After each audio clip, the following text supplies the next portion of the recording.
Hey, welcome back to Rust Order Garage and part 2 of the 5.3 mule experiment. So part 1 didn't go quite as planned. If you remember, we started this up to see if it had a low oil pressure issue or if it was just a bad gauge or bad sending unit. It's got low oil pressure. It's not good.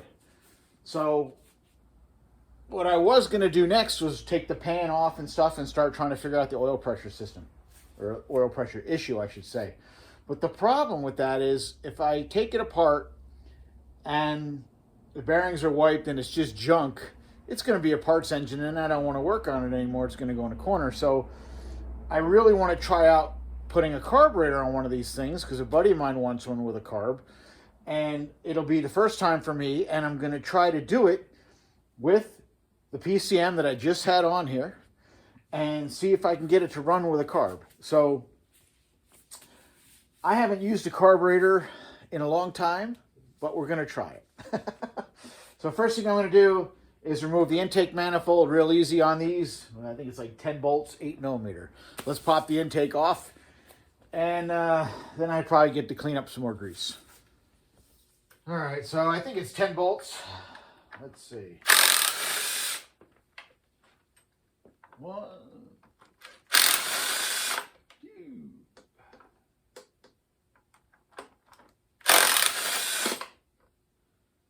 3, 4, 5 on each side.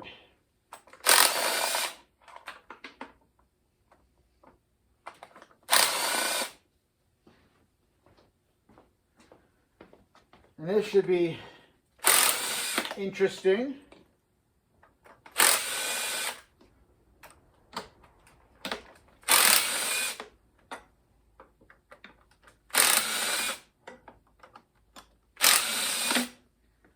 All right, I think that's it.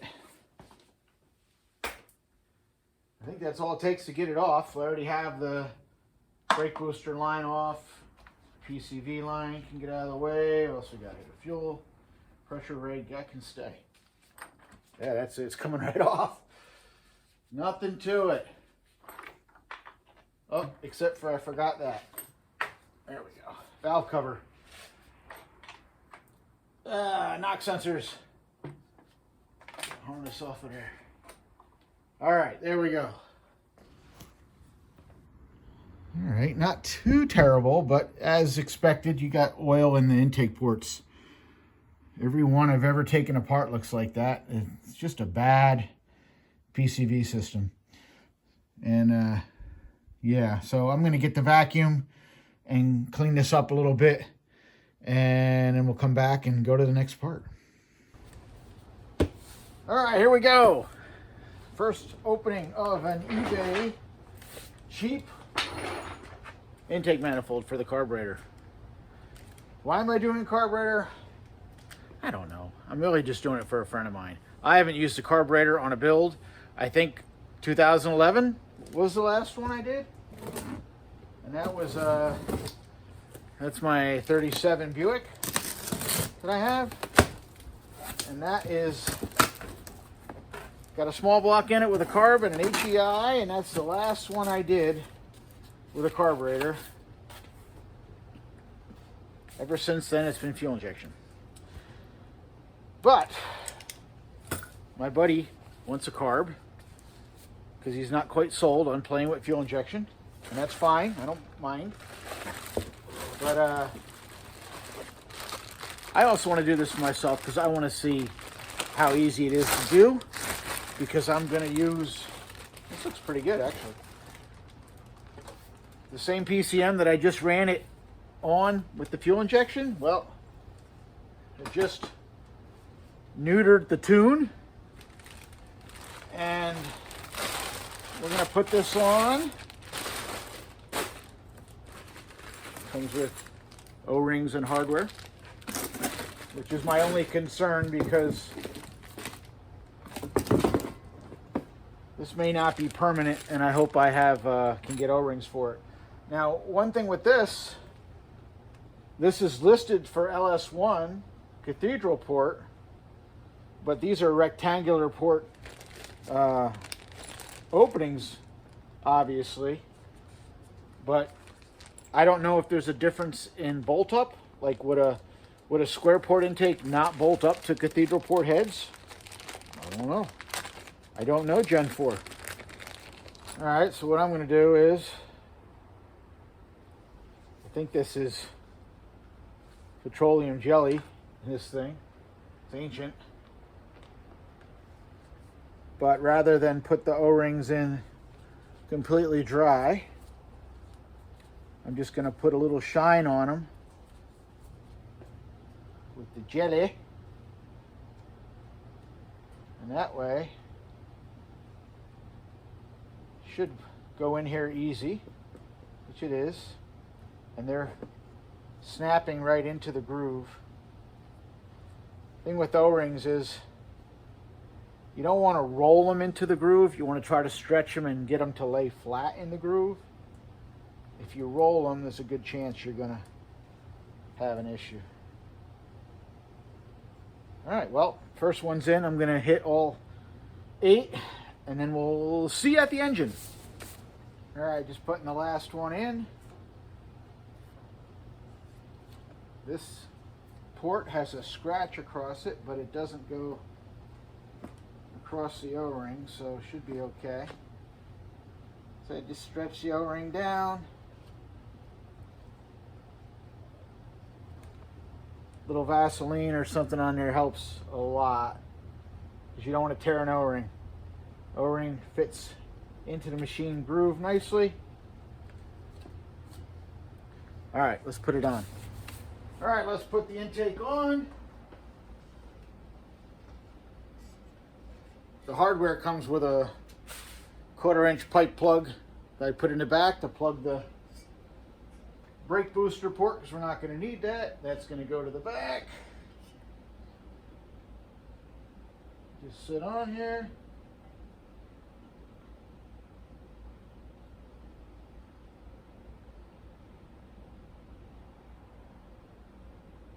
And all the bolts started by hand. I'll come back and tighten it up. All right, I'm just going to snug down these bolts. It's only an O-ring seal, so I'm not going to get a torque wrench out. And if you don't know your torque pattern, safe bet's always start at the middle and work your way around. So I'll start in the middle, work my way around inside to outside. Start off snugging them down. And then I'll work my way around.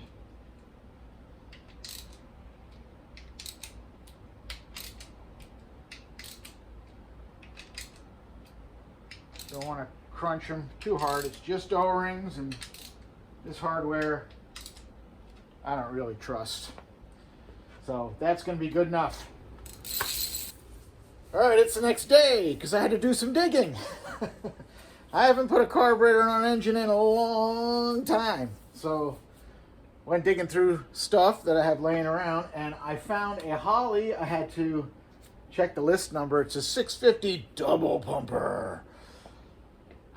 So we're going to see if it works. I put a little gas in the float bowl beforehand just so I'm not wasting our time here. The squirters do work. The gasket, however, is a used paper gasket. It may not seal. I don't know. It's on there for now. Believe it or not, the carburetor mounting bolt holes are actually standard thread, 5/16 coarse thread, like they should be, not metric. I capped off my 3 vacuum ports on this carburetor. We have one up top, which is ported vacuum, one underneath in the front, which is full-time vacuum, and the one in the back, the big one for brakes, which is also full-time vacuum. So those are plugged off. We have a throttle that is not stuck. Had to make sure there I wasn't feeling so good. So throttle. Oh, this accelerator pump, really? Okay. Not much pump shot there, at least it doesn't look like it. But at this point, I don't care. I've probably flooded it, so we'll let that dry out a little bit. All right, so for you younger guys who have never run a carburetor on an engine, on a car engine anyway, they run at low pressure, 3 to 5 pounds, not the 50, 60 pounds of fuel injection.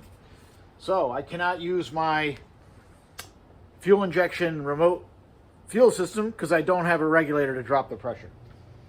So what I bought, because this is just temporary, because I don't think I'm running this in my car, this will probably go into Buddy's, but this will work for now. I bought a cheap inline fuel pump that I think puts out like 3 to 5 pounds or 2 to 3, not a whole lot, just a little bit. Came with some 5/16 line, filter, some cheap clamps. It was like 20 bucks. I'm gonna hook this up and use this to get fuel to the carburetor, and hopefully it doesn't leak all out the float bowls all over the place. There's a good chance of that because this carburetor said I'm sure it has not been on an engine since probably early 2000s, if that, probably even earlier than that. I don't remember. I don't even remember what I got it off of. But I'm going to hook this up. Worst case, if it leaks out, we'll just turn it off and just try to get gas in here just to run it. Because I just want to test this out. I want to test out the tune that I made for this and see if it starts and runs. And yeah, okay, let's do it. All right, wiring harness is on. And if it looks like a mess, it's because it is. If this actually works, I will be opening up this harness and removing everything that's not needed and just streamlining it to almost nothing. So, talking about almost nothing, let me show you what I have connected and what I do not have connected. Obviously, I have my PCM connected. So, as far as wiring that I used off this harness, I have the ground wire from the underdash bundle. I have the ground wire from the engine compartment side bundle. I have driver side coil packs. I have knock sensors, and we'll talk about that. I have coolant temperature switch. That's it for this side. Passenger side, I have the coil packs. Crank position sensor is still connected behind the starter where you can't see it. The two wires are still connected to the starter for power, obviously. And I have my cam position, can I speak today? Cam position sensor connected. That's it. So here's what I do not have connected. I still do not have my oxygen sensors connected. However, I left them in the tune so that they could be used for carburetor tuning. They'll tell you whether you're lean or rich, and you can adjust your jetting and mixture as needed. We do not have the map sensor connected, no longer needed.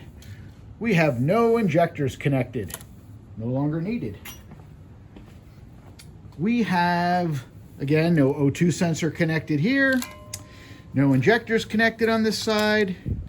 We have no MAF sensor, no IAT, no TPS. Alternator is not connected because we don't have one, but we can still use it. And that's it. There's really very little used, and probably half of it or more not used. All right, I think this is the moment of truth. So the wiring is connected. I'm not going to turn on the fuel pump yet. First, I've got some fuel vapor in the carburetor. I just want to see if it pops, because this is new to me, never done it before. Just want to see what happens here. So I'm going to put power to the harness, 12 volt wire that would normally be key on and cranking power. So we'll connect that. And that is this guy here. Okay, so now the harness is powered, which means I should have power to my coils. Obviously fuel is going from here. I just want to see if it pops. Okay, this could be scary again. I'll hold on to it.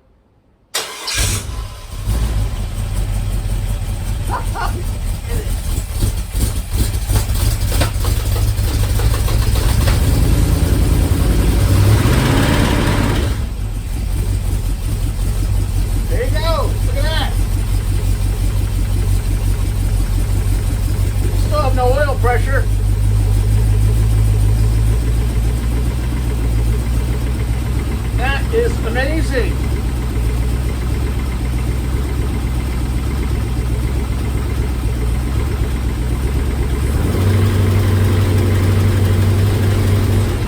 I don't want to wing the throttle. We got no oil pressure. I'll let it run out of gas.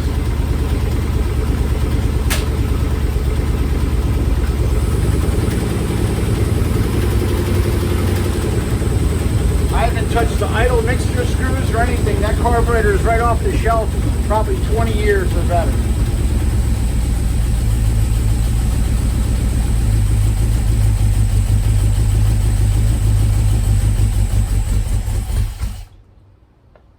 I don't know what to say other than that's pretty amazing.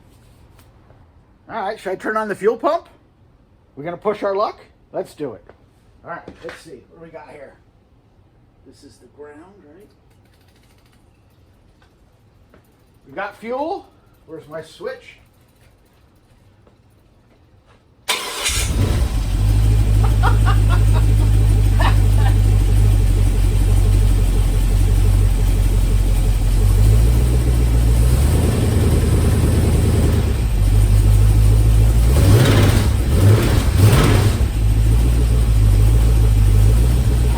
Can't wing it. I have no oil pressure, but I'm just amazed.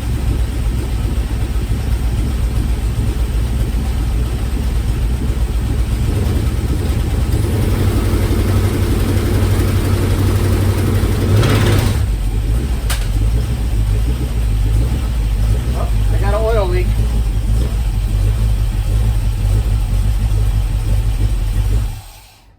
Something's leaking oil. Is it my oil gauge?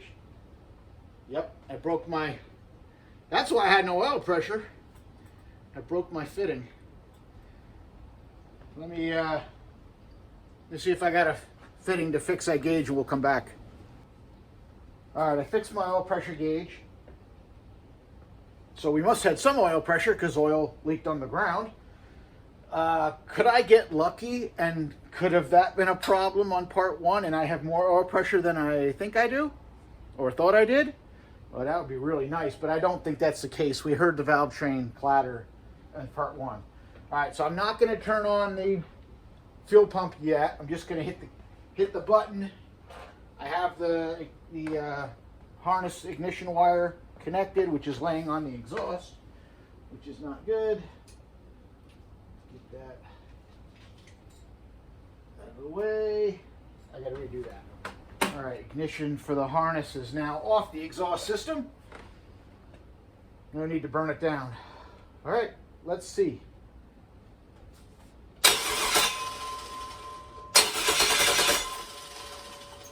I may have to put gas on. Yeah, we ran it out last time. Turn on the pump. Let's see here.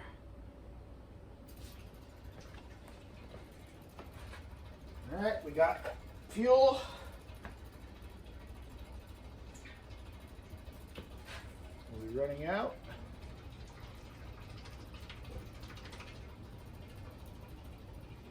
Get the hose in the tank.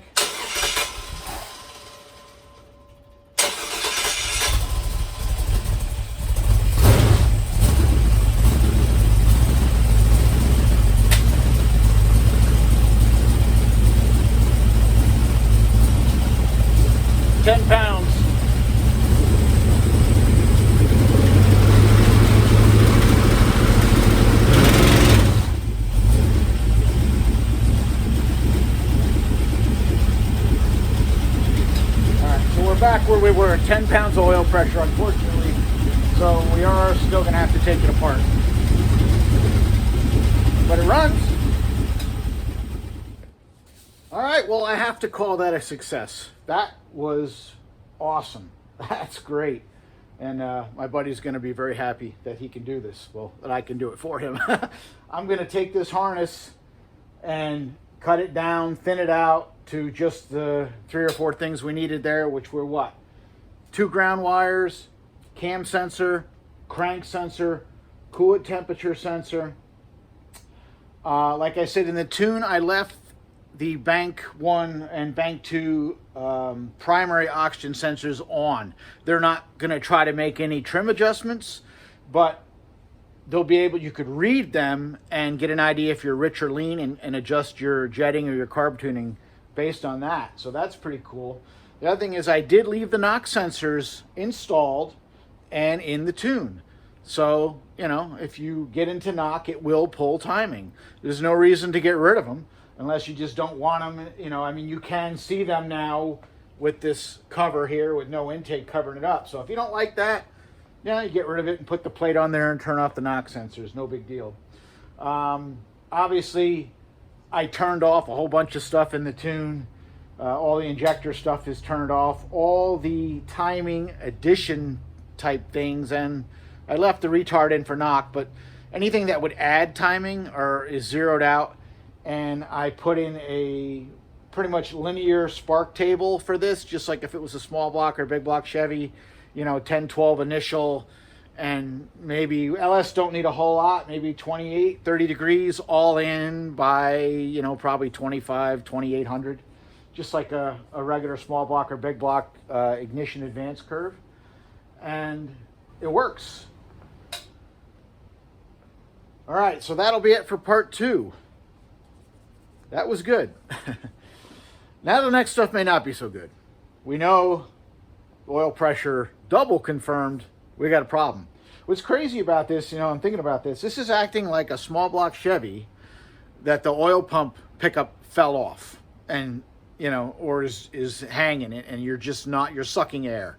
So fingers crossed, this is just a bad O-ring tube on the oil pump pickup. And the other weird thing is, the more things I've looked at this engine, it's not been untouched. Hands have been on this engine. So we may find something that somebody else did wrong. There's just too many things that are different. Like I said, initially I talked about the exhaust manifold bolts. I had no broken bolts, which is a never happen thing. Sure enough, on both sides, the bolts are different style. So that's been touched. I don't know what else. The water pump, like we said, the gaskets and stuff they had on there were all funky. That water pump's been off. Has somebody been behind this? Has the oil pump been messed with? Has the oil pickup tube been taken off and they put it back in and screwed it up? I don't know. We're going to find out all of that on the next part of this, which will be part 3 of this 5.3 mule. I don't know. I guess we'll find out together. So I want to keep working on this a little bit. I have received the rest of my parts for the air conditioning for the 56 pickup truck, but I want to do this first. So when we come back, we'll be back on this, and then we'll be back on the truck. So I guess that's all to say. Thank you very much for watching. Thank you for following along, and maybe we'll learn something together. See ya.